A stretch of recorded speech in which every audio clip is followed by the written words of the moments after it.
बड़ौसा आठगढ़ धवलेश्वर पीठ में गहली चहली लगी हुई गजभोग वर्ष तमाम अपेक्षार अंत घटी हरिहर भेष दर्शन देउछंती बाबा धवलेश्वर हरिहर भेट करने पर त्रयोदशी चतुर्दशी संधिक्षण में श्री धवलेश्वर पाखरे लगी हुई बाबा अति प्रिय गजभोग तरण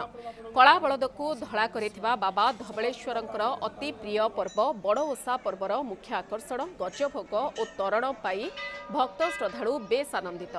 गजभोग पाई व्रत उद्यापन करेंगे व्रतधारी पवित्र कार्तिक मासर बक पंचकर शेष पर्व में प्रसिद्ध गजभोग पाइबा परे व्रतधारी मानक मध्य आनंद कहिले न सरे। ए संपर्क में अधिक सूचना देउछंती आम प्रतिनिधि विरूपाक्ष प्रधान। शेषरे से प्रतीक्षित मुहूर्त आसी एवं बाबा धवलेश्वर पाखरे लगी बाबांकर अति प्रिय भोग गजभोग एवं तरण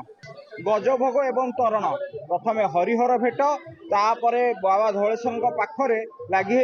बाबांकर अति प्रिय भोग तरण भोग। आज्ञा कहे वर्ष तमाम आपण मैंने अनै बसी था गजभोग एवं तरण कौन रही विशेष त्रयोदशी चतुर्दशी दिन गजभोग बसे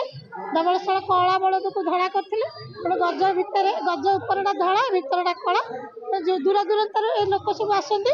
प्रत्येक ठाकुर प्रसिद्ध से दर्शन करके सब जाते गजभोग पाई पूजक अच्छा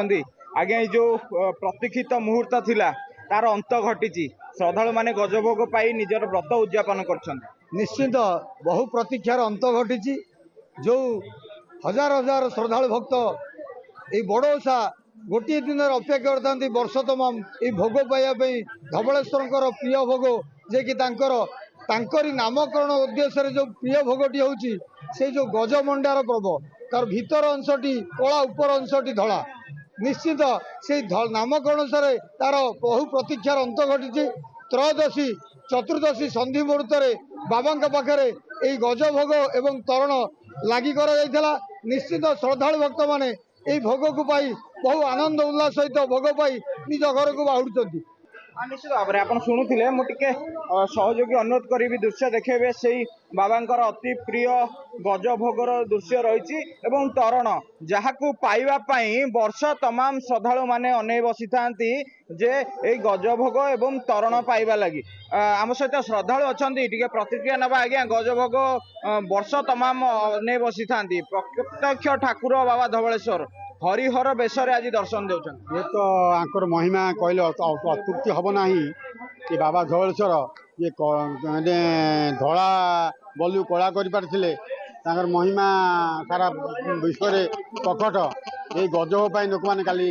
अनिद्रा रात मैंने अपेक्षा कर गजटे नहीं पाइबे परिवार पाइबे मानसिक करेंगे रोग बैराग मुक्ति पाइबे एवं किए को मानसिक करी ओह्ला पड़ी था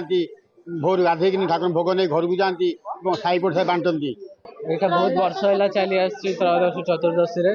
आम मैंने भी आज राति प्रहर 2टार उठिक आसु दर्शन करने कि लाइन रे लगी भक्त मान सहित ठाकुर दर्शन पाइया ही गोटे मोक्ष पाइला भाया लगे